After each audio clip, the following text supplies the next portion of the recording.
Good morning. I wanted to talk this morning about, in the context of marriage, I want to talk about, actually, I want to talk about Ephesians 5, but then I wanted to go back to Romans 5, because I wanted to talk about where it says, this is directly toward husbands, and of course, this is for believers, because if you're not a believer, this doesn't really apply to you right now. You need the power of Jesus Christ. You need the power of the Holy Spirit to really do this correctly. But according to Ephesians 5, verse 25, it says, husbands, love your wives, even as Christ also loved the church and gave himself for it. So we're to love our wives. And the question is then, how do we do that? And we went through 1 Corinthians 13, talked about all the different ways of the Holy Spirit puts love in us, with the word charity there. But I wanted to talk about Romans 5:8 because this is an interesting thing to think about. What if your wife left? And this really can apply to wives for husbands too. What if your husband left? How long should I love my wife? How long should you love your husband? If they, no matter how they left or what happened or whatever, that's not the point here. Like I said, this is supernatural. This is not something we can do in our physical flesh for very long. This requires Holy Spirit love. This requires the love of God in us. To be completely honest with you, and I'm going to tell you right now, this is what, because they may be a bad person. They may have treated you wrong. They may have cheated. They may have been abusive, verbally, physically, whatever. And I don't condone that at all. However, we have the ability to love even in affliction. Okay. And the question is, how long should we love, even with a bad person? And let me answer that question for you. Now, I would never tell you, if you're being physically abused, to stay in a situation like that when it's dangerous to you. That's important that I want to point that out. I'm not a counselor, though, so, take my word however you want to take it. But verse 8 is the one I want to talk about, but I'm going to start with verse 7.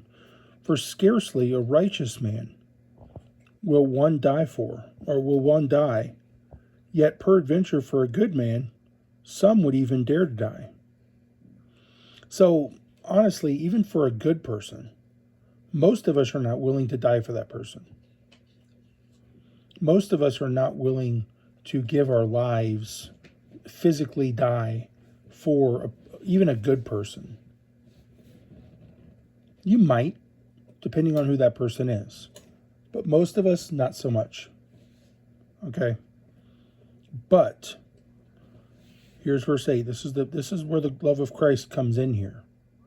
But God commendeth us, or his son, God commendeth his love toward us, in that while we were yet sinners, Christ died for us.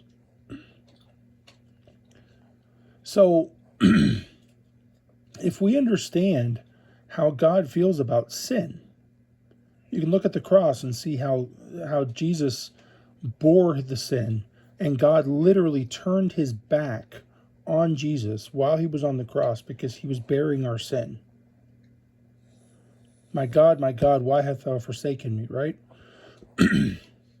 So God hates sin, and yet,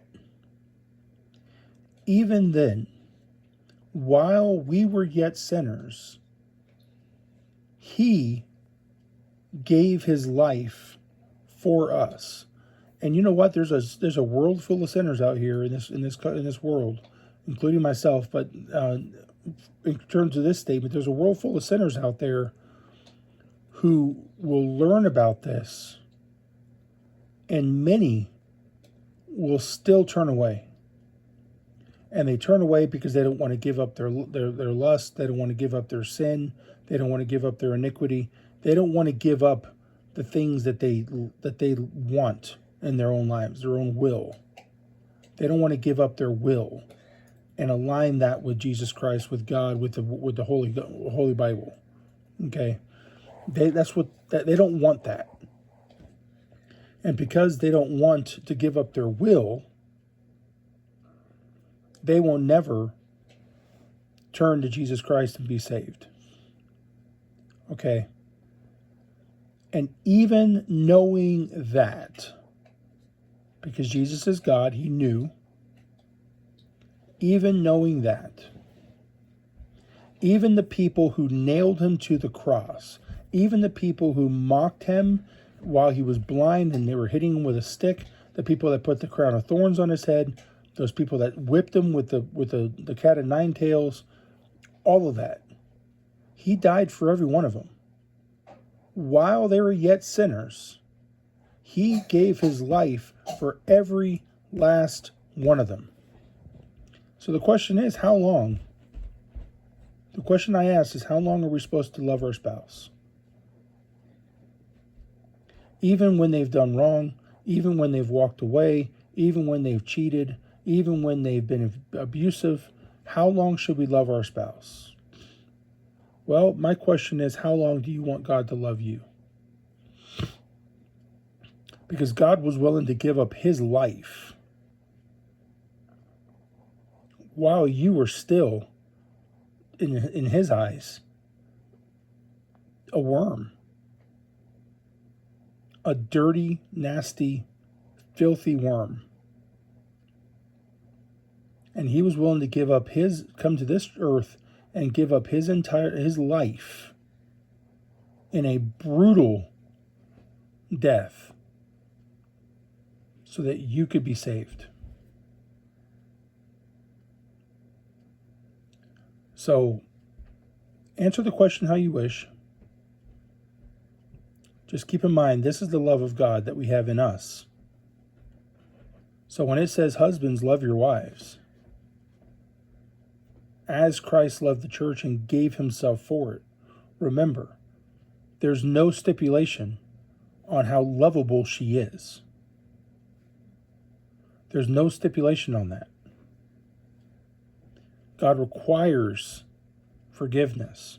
God tells us, this is a command, to love our wives as Christ loved the church, which means even while she's a sinner, even while she's in her sin, in her iniquity, in her transgression, while she's doing that, we are to give our lives for her and love her until the end. I hope this helps you. This really was a hard one for me, but it really has helped me. So I hope it helps you. Love you.